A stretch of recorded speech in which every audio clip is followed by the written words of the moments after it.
We praise the Lord that He's allowed us to have another conference here. हम परमेश्वर की स्तुति करते हैं कि उसने हमें अनुमति दिया कि हम इस वर्ष यहाँ पर एक और कॉन्फ्रेंस को कर पा रहे हैं। There are many places in the world where it's becoming more and more difficult to be a Christian. और संसार में ऐसी बहुत सारी जगह है जहाँ पे मसीह होना दिन प्रतिदिन मुश्किल और मुश्किल होता चला जा रहा है। And even though the population of Christians may be increasing, और यद्यपि मसीहियों की जो जनसंख्या है वो बढ़ रही है, the number of true disciples is becoming less and less. लेकिन सच्चे शिष्यों की संख्या कम और कम होती जा रही है। And the reason for that is the message of being a disciple is not being preached enough. और उसका कारण यह है कि एक शिष्य होने का जो संदेश है, शिष्यता का, वह पर्याप्त रीति से प्रचार नहीं किया जाता है। Because if we preach discipleship, the numbers become less. क्योंकि यदि हम शिष्यता के विषय में प्रचार करते हैं तो लोगों की संख्या कलीसिया में कम हो जाती है। Even Jesus, he could gather only 11 people in his lifetime. और यदि हम यीशु मसीह को भी देखें तो उसने अपने जीवन काल में केवल 11 लोगों को ही इकट्ठा किया था। He was the greatest preacher that ever preached discipleship. और वह सबसे बड़ा प्रचारक हुआ जिसने शिष्यता के विषय में प्रचार किया था। Nobody preached about taking up the cross every day like Jesus preached. और किसी ने प्रतिदिन क्रूस उठाने के विषय में जिस रीति से यीशु ने प्रचार किया वैसा किसी ने नहीं किया। Even CFC, nobody preaches like Jesus preached about taking up the cross regularly. और CFC कलीसिया में भी कोई भी यीशु मसीह के समान प्रतिदिन क्रूस उठाने के विषय में प्रचार नहीं करता है उस रीति से जैसे यीशु मसीह ने प्रचार किया था। यहाँ पर भी कोई प्रचार नहीं करता है। And that's why the number was small. और इसीलिए तो यीशु मसीह की कलीसिया में संख्या बहुत कम थी। But those 11 people were so powerful when they were filled with the Holy Spirit. लेकिन वे 11 लोग इतने ज्यादा सामर्थ्यशाली हो गए जब वे पवित्र आत्मा से भरे गए थे That they changed the world for the last 2000 years. कि उन्होंने बीते 2000 वर्षों तक संसार को उलट-पुलट के रख दिया। That the word of God has gone all over the world in 2000 years through 11 people. और इन्हीं 11 लोगों के माध्यम से परमेश्वर का वचन संसार के कोने-कोने तक बीते 2000 वर्षों में पहुंचा है। They had no money, they had no education, no influence. और उनके पास पैसे नहीं थे, उनके पास शिक्षा नहीं थी, उनके पास कोई प्रभाव नहीं था। Today we place so much emphasis on money and education and all in Christian work. और आज हम मसीही कार्य में पैसे को और प्रभाव को बहुत महत्व देते हैं। People think they have to go to a Bible school in order to learn how to preach the word of God. और लोग सोचते हैं कि उन्हें परमेश्वर के वचन का प्रचार करने के लिए एक बाइबल स्कूल में दाखिला लेना अनिवार्य है। The most important thing is to be really filled with the Holy Spirit. और सबसे महत्वपूर्ण बात यह है कि हम वास्तविकता में पवित्र आत्मा से भरे जाएं। And there are very, very few people who are really filled with the Holy Spirit. और बहुत ही कम या थोड़े से लोग हैं जो वास्तविकता में पवित्र आत्मा से भरे गए हैं। The devil has produced so many counterfeits of that among Christians. और मसीहियों के मध्य में शैतान ने उसकी अनेक प्रकार के पवित्र आत्मा की नकलों को बना करके रखा है। But if you want to see the effect of being filled with the Spirit, look at those 11 apostles of Jesus. परंतु यदि आप पवित्र आत्मा से भरे जाने के प्रभाव के विषय में देखना चाहते हैं तो आप यीशु मसीह के 11 शिष्यों को देखें। They spread the message over the whole world in 2000 years. और 2000 वर्षों में उन्होंने इस संदेश को पूरे संसार भर में फैला दिया।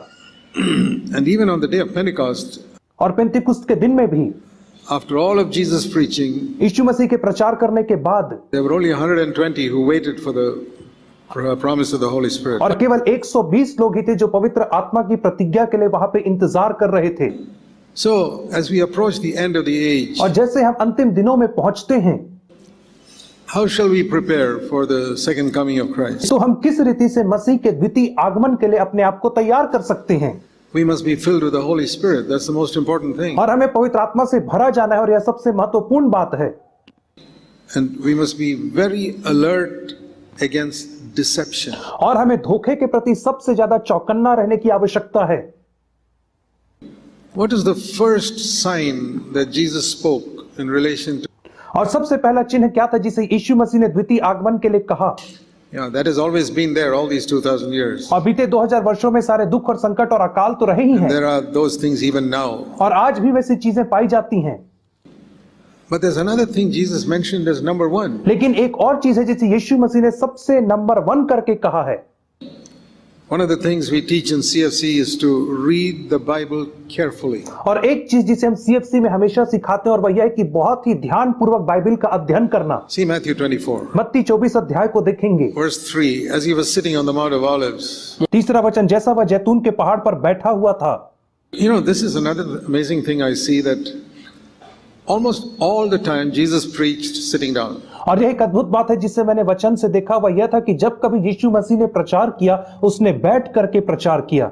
Old Testament prophets stood up, but Jesus always sat down. पुराने नियम के भविष्यद्वक्ता लोग खड़े होकर के प्रचार करते थे, लेकिन यीशु मसीह हमेशा बैठ करके प्रचार He करता था। spoke like a father speaking to the children around the dining table. और वो ठीक उसी रीति से बात करता था जिस रीति से एक पिता अपने बच्चों से खाने की मेज के ऊपर बैठ करके बातचीत करता है। It was not a classroom where the teacher stood up and taught. और यह कोई कक्षा नहीं थी जहां पे एक शिक्षक खड़े होकर के विद्यार्थियों को पढ़ाता है। No, this is a family. The disciples sat and Jesus sat and he spoke to them. लेकिन यह एक परिवार की तरह था जहां पे यीशु मसीह बैठता था और चेले बैठते थे और यीशु मसीह उन्हें सिखाता They था। would ask him questions and he answered them. और वे उनसे प्रश्न पूछते थे और यीशु उसका उत्तर देता था। They asked him, what, in the middle of verse 3, what is the sign of your coming and of the end of the age? और उन्होंने तीसरे वचन के मध्य में पूछा कि तेरे आने का और जगत के अंत का क्या चिन्ह होगा। They asked for one sign. और उन्होंने केवल एक चिन्ह मांगा था। They said, Lord, give us one sign of your coming. और उन्होंने कहा था, प्रभु जी तेरे आने का केवल एक चिन्ह हमें दे। Now there are many, many things that can happen. और बहुत सारी चीजें हैं जो हो सकती हैं, But the one thing Jesus said was लेकिन एक चीज जिसे यीशु ने कहा वह यह था deception. धोखा। Verse 4, see to it that no one misleads you. और चौथे वचन में कहता है, सावधान रहो कि कोई तुम्हें ना भरमाने पाए। That is his answer to that question. What is the sign of your coming? और यही उसके इस प्रश्न का उत्तर था कि तेरे आने का क्या चिन्ह होगा। There's going to be a lot of deception. कि बहुत सारा धोखा पाया जाएगा अंतिम दिनों में। See, we don't have to be prepared for wars and famines and earthquakes because we don't know when they're coming. और हमें भूकंप के लिए या अकाल के लिए तैयार रहने की आवश्यकता नहीं, क्योंकि हम नहीं जानते कि ये कब होगा। Deception is going to be there all the time. लेकिन जो धोखा है वो हर समय यहाँ पे रहने वाला है। And then he said in verse 5, और तब 5वें वचन में कहता है, many, बहुत सारे, that's the important word there. ये वहां पे बहुत ही महत्वपूर्ण है। Many will come in my name saying I am the Christ and mislead many. और बहुत से आकर के कहेंगे मैं मसीह हूं और बहुतों को भरमाएंगे। 5वां वचन। Okay, now we have to understand that verse 5 very carefully. और हमें 5वें वचन को बहुत ही सावधानी से समझना है। I want to ask you, in your lifetime, have you ever met anybody who came and said, I am Jesus Christ? मैं आपसे पूछना चाहता हूं कि आपके जीवन काल में आप कभी किसी ऐसे व्यक्ति से मिले जिसने कहा हो कि मैं यीशु मसीह हूं। I'm 79 years old. मैं 89 साल का I हूं have never met anyone who came and said, I am Jesus Christ. और मैंने कभी भी किसी ऐसे व्यक्ति से नहीं मिला जिसने कहा मैं यीशु हूं। Not even one. एक से भी नहीं मिला हूं मैं। Have you met anyone, even one? क्या आपने किसी ऐसे एक मनुष्य से मुलाकात किया है? Many will come. बहुत सारे लोग आएंगे और ऐसा कहेंगे। We need to understand that verse carefully. हमें इसे सावधानी से समझने की आवश्यकता है। I understand that verse like this now. और अब मैं इस वचन को इस रीति से समझता हूं, Because I've hardly met anybody who has told me that I have met somebody who said he is Jesus Christ. क्योंकि मैंने अपने जीवन काल में किसी से नहीं मिला हूं जिसने कहा होगा कि मैं मसीह हूं या मैं यीशु मसीह हूं। किसी से नहीं मिला हूं मैं। Never met anybody. मैंने कभी किसी से मुलाकात नहीं किया। So I want to read the verse like this. और इसलिए मैं इस वचन को ऐसा पढ़ूंगा। Then we will understand it correctly. और तब हम इस वचन को अच्छे से समझ पाएंगे। Jesus is standing here. यीशु मसीह यहाँ पे खड़ा है। Imagine Jesus sitting here and saying, कल्पना करें कि यीशु मसीह यहाँ पे बैठ करके बात कर रहा है My dear disciples, और कह रहा है, मेरे प्रिय शिष्यों, many will come in my name saying I am Jesus Christ. बहुत सारे लोग मेरे नाम से आकर के कहेंगे कि मैं ही यीशु हूँ। Jesus himself. कि यीशु स्वयं Jesus को, is the Christ, the one who is sitting talking to his disciples. अर्थात यीशु जो अपने चेलों से बात कर रहा है वही ही मसीहा He है। was telling them, people will say, yes, Jesus is the Christ. और मैं कह रहा था कि वे लोग आकर के लोगों से कहेंगे And कि यीशु then they मसीह will है, mislead people. और तब वे लोगों को बहका देंगे, भरमा देंगे। Like that, I have met many people. और इस प्रकार के मैं बहुत लोगों से मिला हूँ। Many who will say, yes, he is the Christ, he is the Messiah. और बहुत सारे लोग जो कहते हैं कि हाँ यीशु ही मसीह है, And then they will mislead many. और तब वे बहुत सारे लोगों को भटका देते हैं। That is is the meaning of that verse. यही है उस वचन का अर्थ। Let me repeat it. मैं उसे दोहराता हूँ। Jesus sitting saying, यीशु मसीह बैठ के कह रहा to your है, disciples, अपने चेलों से कह रहा है, many will come in the last days saying, I am the Christ. बहुत सारे लोग अंत के दिनों में आएंगे और कहेंगे कि मैं ही मसीह Who हूँ। is the Christ? कौन है मसीह? This is Jesus who is sitting talking to his disciples. यही यीशु जो बैठ करके अपने चेलों से बात कर रहा है। They will say, I am the Christ, but then they will deceive you. वे कहेंगे कि मैं ही मसीह हूँ और उसके बाद वे बहुतों को भरमा देंगे। Like that, I have met many people. और इस प्रकार के मैं बहुत सारे लोगों से मिला हुआ हूँ। All the Christian preachers who say Jesus is the Christ and to deceive people. और ऐसे बहुत सारे मसीही प्रचारक हैं जो कहते हैं कि यीशु मसीह ही प्रभु है और बहुतों को धोखा भी देते हैं। So that is the thing we have to be most careful about in the last days. और इसी चीज के लिए हमें अंतिम दिनों में सबसे ज्यादा सावधान रहने की आवश्यकता That है। is what I have preached about more than almost anything else. और इस चीज के विषय मैंने सबसे ज्यादा प्रचार किया है। Beware of people who take the Bible and say that Jesus is the Christ, उन लोगों से सावधान रहना जो बाइबल लेकर के कहते हैं कि यीशु मसीह ही प्रभु है, but don't live like Jesus taught and don't teach what Jesus taught. परंतु जैसा यीशु मसीह ने सिखाया वे लोग उसके समान जीवन नहीं जीते हैं और ना ही यीशु मसीह की आज्ञाओं का पालन करते हैं। How many preachers have you met in your life who have the same attitude to money that Jesus had, that the apostle Paul had? और आपने अपने जीवन में ऐसे कितने सारे प्रचारकों से मुलाकात किया है जिनका रुपये के प्रति वैसा ही स्वभाव होता है जैसे मसीह यीशु का और प्रेरितों का I था। have met very few और मैं ऐसे बहुत कम लोगों से मिला हूँ who have the same attitude that Jesus had, जिनके पास यीशु जैसा आचरण था, यीशु के समान आचरण था the जिनका, apostles had. और प्रेरितों के समान। What was that attitude? और उनका आचरण क्या था? They never asked anybody for money. वे लोग कभी किसी से पैसा नहीं मांगते They थे never looked to anybody for money. और वे किसी के पैसों की ओर नहीं देखते थे।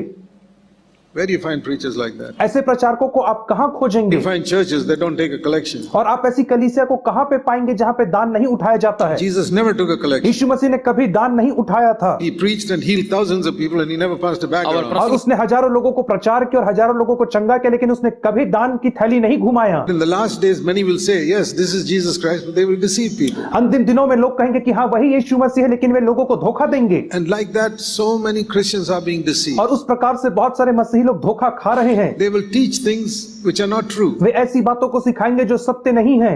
For example, उदाहरण स्वरूप there are many people who teach that if you believe in Jesus, you will never be sick. और बहुत सारे लोग ऐसा प्रचार करते हैं कि यदि आप यीशु के ऊपर विश्वास करोगे तो आप कभी बीमार नहीं If you're पड़ोगे। sick, you pray, the sickness will be, all sicknesses will be healed. और वे कहते हैं कि तुम बीमार पड़ो तो प्रार्थना करो, सारी बीमारी प्रार्थना से चंगी There हो is not जाएगी। a single verse in the New Testament that teaches that. और नए नियम में ऐसा एक भी वचन नहीं है जो इस रीति से सिखाता है। There's only one place where it says he will take away, he took our sicknesses on himself. और केवल एक ही जगह है जहां पे लिखा गया कि उसने हमारे रोगों को अपने ऊपर उठा लिया। Matthew chapter 8. मत्ती 8 अध्याय में। You can go to read the Bible carefully. आपको बाइबल को बहुत ही सावधानी से पढ़ने की जरूरत है। 16 वचन, Matthew 8:16. मत्ती रचित सुसमाचार 8 का When 16। evening came, they brought to him many who were demon possessed. He cast out all the spirits with a word and healed all who were ill. जब संध्या हुई तो वे उसके पास बहुत से लोगों को लाए जिनमें दुष्ट आत्माएं थी, और उसने उन आत्माओं को अपने वचन से निकाल दिया और सब बीमारों को चंगा किया। मत्ती रचित सुसमाचार उसका 8 अध्याय और उसका 16वां वचन। Why did that happen? और ऐसा क्यों हुआ? It's written here, that happened at that time to fulfill this verse in Isaiah. और यह इसलिए हुआ उस समय में ताकि जो वचन यशायाह भविष्यद्वक्ता के द्वारा कहा गया था वह पूरा हो। Verse 17, he took our infirmities and carried away our diseases. 17 वचन कहता है उसने आप हमारी दुर्बलताओं को ले लिया और हमारी बीमारियों को उठा लिया। When was that verse fulfilled? और यह वचन किस समय पूरा हुआ? Not on the cross. क्रूस के ऊपर नहीं। Then it should be written in Matthew 27. अन्यथा यह वचन मत्ती 27 में लिखा होता। It was fulfilled right there when he took away the sicknesses of those people sitting there. और यह वचन ठीक उसी समय पूरा हुआ जब उसने उस समय सारे लोगों की दुर्बलताओं को चंगा किया It is था। written there. This happened to heal everybody, to fulfill this prophecy. और वहां पे लिखा है कि यह इसलिए हुआ ताकि यह भविष्यवाणी पूरी हो जाए। They were under the old covenant. वे सारे लोग पुरानी वाचा के अधीन थे। Healing from sickness is one of the old covenant promises. और बीमारी से चंगाई प्राप्त करना पुरानी वाचा की एक प्रतिज्ञाओं में से एक है। Verse in Isaiah 53 was fulfilled right there. यशायाह 53 अध्याय का वचन ठीक उसी समय पूरा हुआ था। Does that mean that we cannot pray when we are sick to be तो healed? उसका अर्थ यह है क्या कि जब हम बीमार पड़े तो हमें You प्रार्थना have to नहीं give me करना grace or है? healing. आपको कहना है प्रभु जी या तो मुझे अनुग्रह दे या तो मुझे चंगाई दे जब मैं बीमार पड़ूं तो। That is how I have prayed every single time for the last 40 और years. इसी रीति से बीते 40 वर्षों मैंने हर दिन प्रार्थना किया है। What